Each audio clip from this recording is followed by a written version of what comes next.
Hey, this is a super short film, a public service announcement, but a couple of things came up in a comment from somebody that I think are actually quite important. And yes, it may look like I'm in another hotel room because I'm in another hotel room. I just transferred from one Alvear hotel in Buenos Aires to another Alvear hotel in Buenos Aires, and I've got about an hour and a half before I need to be somewhere. I'm definitely not going to spend all that time making this film, but there's a couple of things that I think are important. Hang on a second.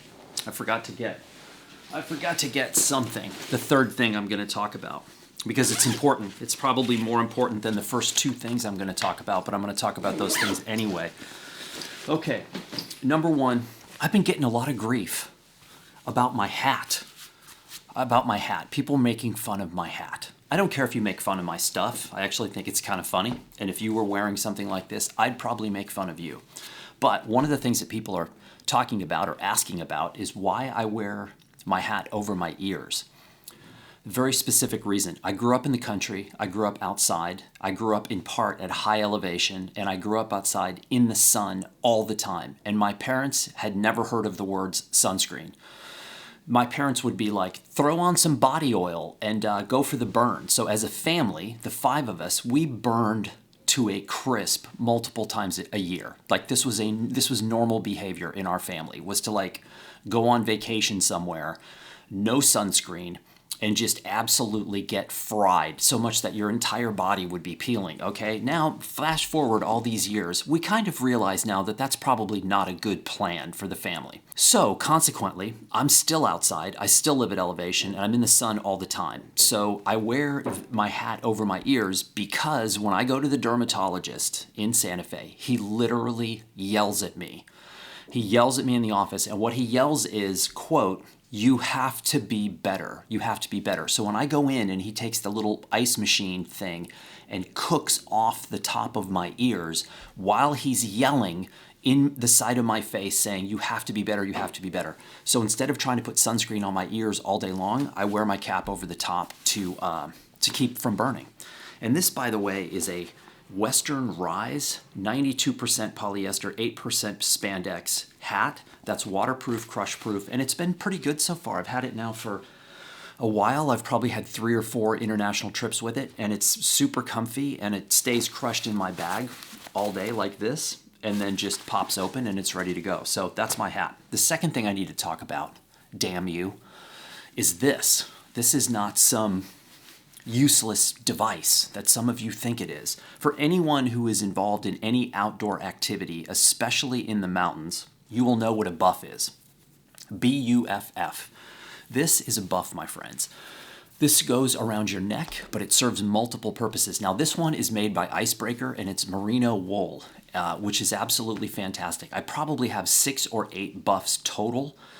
I have a section of my duffel bag that is stuffed with buffs. I wear them pretty much every day in New Mexico. Number one, it keeps the sun off of your neck. So instead of trying to take sunscreen and keep your neck sunscreened, which is where your camera strap is going to go, and trust me, you do not want sunscreen all over your camera strap. This is a nice buffer between your camera strap and your neck, number one. Number two, it keeps the sun off. Number three, this doubles as wind or thermal protection. So it goes up like this. If it's super sunny, super windy, or cold, you can wear it as another layer. And then, hey, if you're super cool, you put your hat on top of it, and then you look like, I don't know, a Zapatista. But the buff is essential because, one, you just can't, if you're sweating profusely, you cannot keep sunscreen on your neck all day long. And here's the last thing I'm going to say about the buff. You can soak it in ice water or river water and wear it around your neck, and it helps cool off your body. So if you don't have a buff, if you've never used one, don't worry about how it looks. Don't be a schnook. It's not how you feel, it's how you look. Don't worry about how it looks. Just wear it, and I swear you'll never not wear them again. Finally, and most importantly, I don't know what it is about the journal. Is that focusing? I'm hoping it's focusing. This is what my journal looks like at the moment. It doesn't matter what your journal looks like, and it doesn't matter how you use it. The journal is just a free fire zone. It's permission to do whatever you want. So if you're writing what you did for the day, that's fine. If you're writing a grocery list, that's fine. If you're writing stream of consciousness, that's fine. If you're using it to make book page layout mock-ups like I am at the moment. This was just this morning's spread. And oh, by the way, this was also this morning's spread. Look at this cool guy in a buff and a hat. I don't know who that is, but he's the ultimate badass, I think. Anyway, the journal doesn't have to look a certain way. I think the journal, if you're a bookmaker, if you're a documentary photographer in particular, this is top 3 most important things you could possibly do is to keep a journal. But remember, it doesn't have to be any particular thing. It can be anything or everything or nothing. Every day is different. So I think there's a lot of pressure. I think so much of what people do now is for public consumption that they get paranoid that people are going to see this. And I've said this before, if your journal is for an audience, you're not journaling, you're marketing. This is not about marketing. I'm not trying to sell you on something in here. I'm just showing you the process of how I go about making my work. And the journal is integral to that. And I think most of the best creatives I know historically in my entire life, the vast majority of them keep a notebook. Some of them write, some of them just sketch, some of them just make quick notes. It's not like people write. I do a lot of writing. As you can see, a lot of the spreads are just me rambling. And a lot of times I'll never go back to those. You know, maybe 5 years from now, I dig through the closet and I pull them out and I might go back to them.